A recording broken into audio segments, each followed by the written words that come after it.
The town of Elvermist was known for its quiet streets and sleepy atmosphere. On a misty autumn evening, Daniel, a photographer, drove through the winding country road, leading back to the town center. His workday had run late, and the dark, fog-drenched landscape pressed against his car windows like a living thing. As they approached a bend, a figure appeared in his headlights. She was standing on the roadside, her silhouette radiant despite the gloom. She wore a striking red dress, the fabric catching the faint glow of the car's headlights. Her long, black hair cascaded over her shoulders, framing a face that seemed impossibly beautiful. Startled, Daniel slowed the car to a halt. She stepped closer, her bare feet soundless on the wet pavement. She smiled, her crimson lips parting slightly as she gestured for a ride. Against his better judgment, Daniel unlocked the door. The woman slid into the passenger seat, her presence filling the small space with an intoxicating blend of perfume and mystery. She introduced herself simply as Leela. Her voice was soft but commanding, each word carrying an almost hypnotic rhythm. Daniel couldn't stop glancing at her.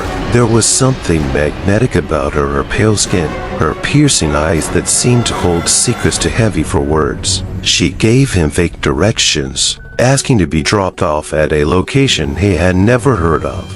As the car moved, the fog seemed to thicken. The road stretched unnaturally long, and landmarks Daniel expected to see were nowhere in sight. His GPS malfunctioned, its screen flickering before shutting off entirely. The air in the car grew colder. As they drove, Leela began to speak of strange things. She told Daniel stories of love and loss, betrayal and revenge, each tale chillingly vivid. She spoke as though she had lived through centuries, her words painting pictures of ancient places and forgotten times.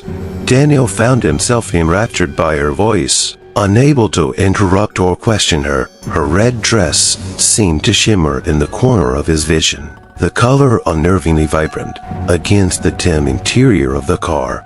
"Have you ever wondered what it feels like to be truly free?" she asked suddenly, turning to him. Her gaze pinned him in place, his hands gripping the steering wheel tightly. He didn't answer, his mouth dry.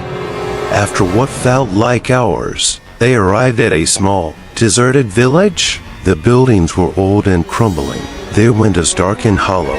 Leela asked him to stop by an ancient-looking inn with a faded sign that read the Scarlet Haven. She stepped out gracefully and turned to him. "Come inside," she said. Her tone was inviting, but something in her eyes sent a shiver down Daniel's spine. He hesitated, his instincts screaming at him to leave, but her gaze held him captive. Inside, the inn was eerily pristine despite its exterior decay. The air was thick with the scent of roses and something metallic. Candles flickered on every surface, casting dancing shadows on the walls. Leela led him to a grand dining room, where a long table was set for two. The food looked sumptuous, but Daniel noticed the plates were tarnished, the cutlery dull with age. Leela invited him to sit. She raised a glass of deep red wine and toasted to the night. Her stories grew darker, and Daniel began to feel a strange heaviness in his chest. The room seemed to pulse, the shadows on the walls twisting into grotesque shapes. When she rose and extended a hand, inviting him to dance, he couldn't refuse. Her touch was cold, and her movements were fluid, yet otherworldly. The candles dimmed, and they felt electric. As they danced, the shadows on the walls began to form images of a man kneeling in sorrow, a woman in red standing over him, her expression one of fury and triumph.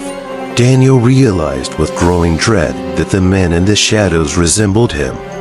Leela stopped suddenly, her hand tightening around his. "You remind me of someone," she said, her voice low and almost sorrowful. "He betrayed me long ago, and I've been searching for him ever since."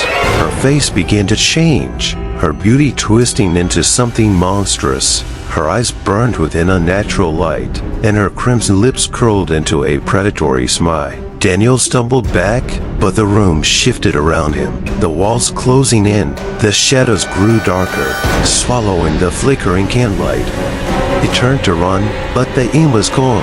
He was standing in the middle of the dark village, the fog now suffocating. Leela's laughter echoed around him, a sound both beautiful and horrifying. The next morning, Daniel's car was found abandoned on the side of the road. He was nowhere to be seen. Locals spoke of the red woman, a ghostly figure said to lure men into the cursed village where they would never return. Weeks later, a traveler passing through Eldermist reported seeing a woman in a red dress dancing in the mist, her partner a shadowy figure with hollow eyes. The town whispered that Daniel had joined her eternal waltz, another victim of the Scarlet Stranger.